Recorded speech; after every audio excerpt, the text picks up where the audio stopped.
3, 4.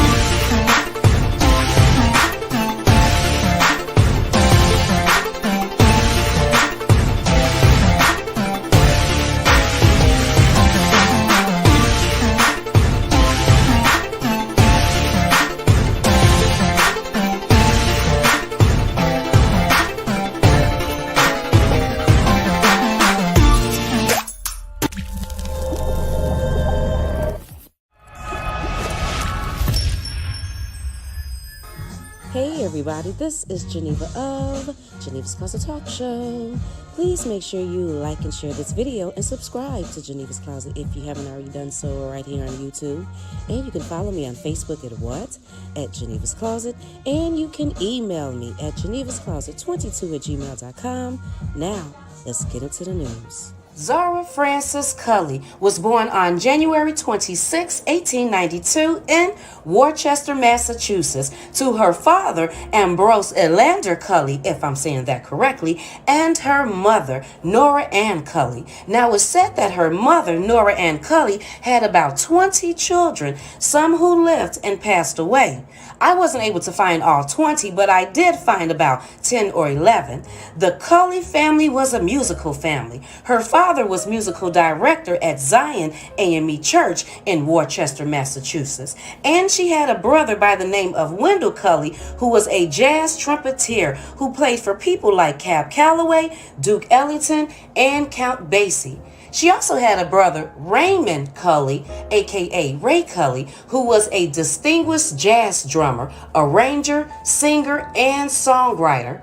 Her sister Catherine was a jazz singer in New York. Hannah was a pianist, and her sister Agnes Cully was a personal fashion designer to opera singer Marian Anderson and actress Betty Davis. It was known that the Cully family was a musical talented family. All the children played some sort of musical instrument: piano, drums, singing, poetry.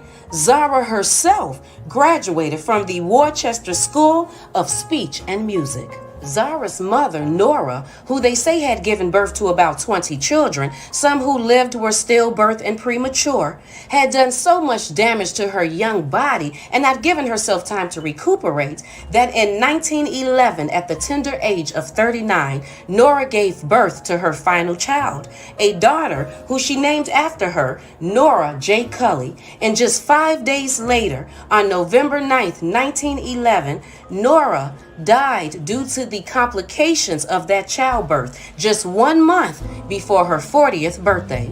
Tragically, ZARA's baby sister, Nora J. Cully, also died at an early age on April 1st, 1936.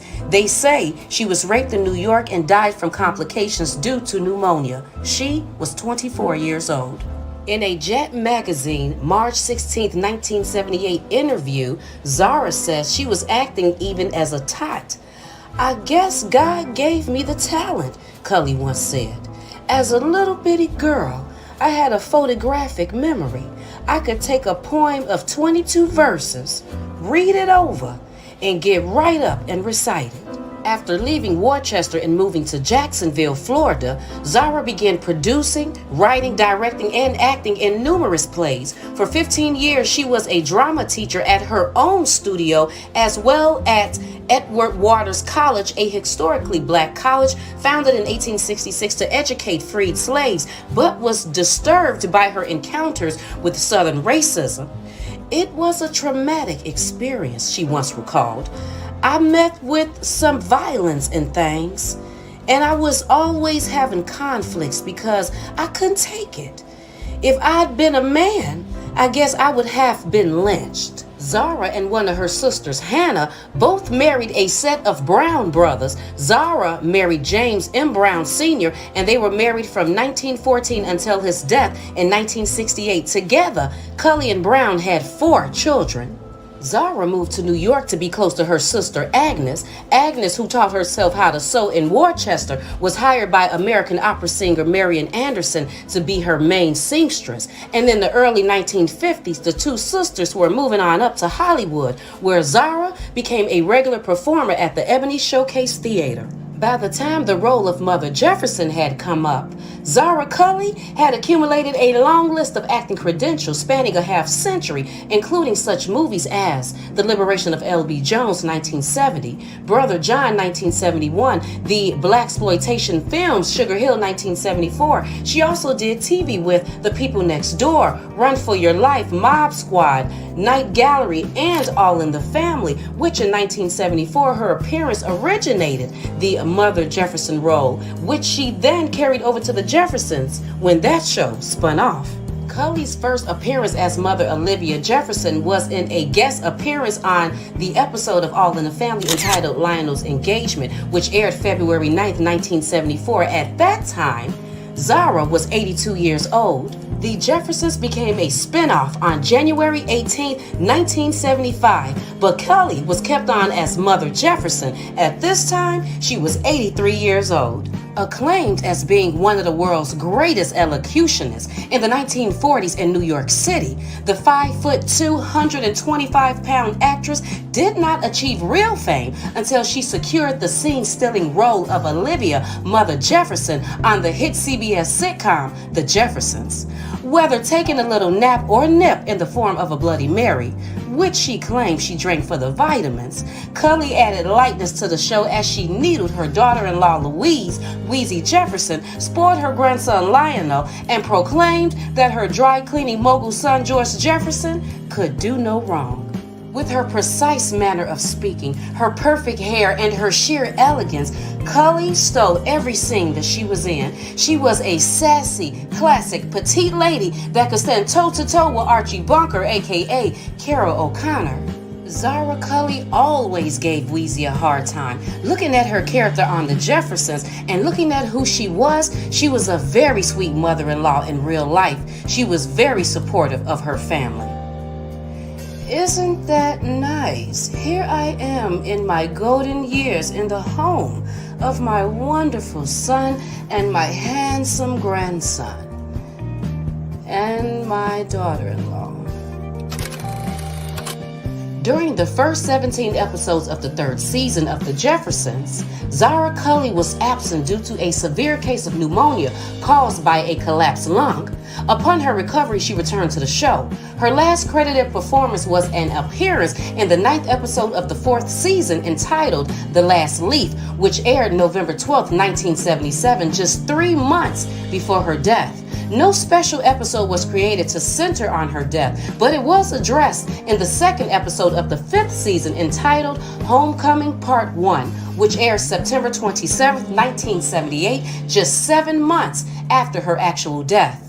Cully died at the Cedars-Sinai Medical Center in Los Angeles on February 28, 1978 from lung cancer at the age of 86. Services were held on March 2, 1978 at the Church of Christian Fellowship in Los Angeles. She was cremated and her remains are at Forest Lawn Memorial Park, Glendale in the Freedom Mausoleum. In attendance at her funeral were the cast and crew of The Jeffersons, including show producer Norman Lear. When ZARA passed in February of 1978, 4 of her 2 children were still living. And according to the funeral program, ZARA's son Emerson Brown sang You'll Never Walk Alone, and her granddaughter sang City Called Heaven and Right On King Jesus. In addition, Tom Bradley, the mayor of Los Angeles and a family friend, and Paul Benedict, who played George's English neighbor Harry Bentley on The Jeffersons, spoke in memory of ZARA. Benedict was also one of the honorary pallbearers, which also included Sherman Hemsley and Damon Evans, the second actor to play Lionel Jefferson. And on June 9, 1978, just 4 months after Cully passed, she was awarded an NAACP Special Image Award. From the viewpoint of a child, Aunt ZARA was very fascinating to me. She was very kind to us, said Moore, her great niece. She's a beautiful soul, and I just wish I knew her as an adult. I wish I had that time with her. Whether you remember her from a movie, some other TV show, or her sassy Spitfire character as Olivia Mother Jefferson on the CBS hit sitcom The Jeffersons, ZARA CULLY is very much appreciated. Thank you, Miss Cully. would like to know how you all feel about this situation, and while you are letting me know, could you please like and share this video and subscribe to Genevas Closet if you haven't already done so right here on YouTube. And you can follow me on Facebook at GenevasClosett, and you can email me at GenevasClosett22@gmail.com. You all have a fabulous day, and I will talk to you later. Bye.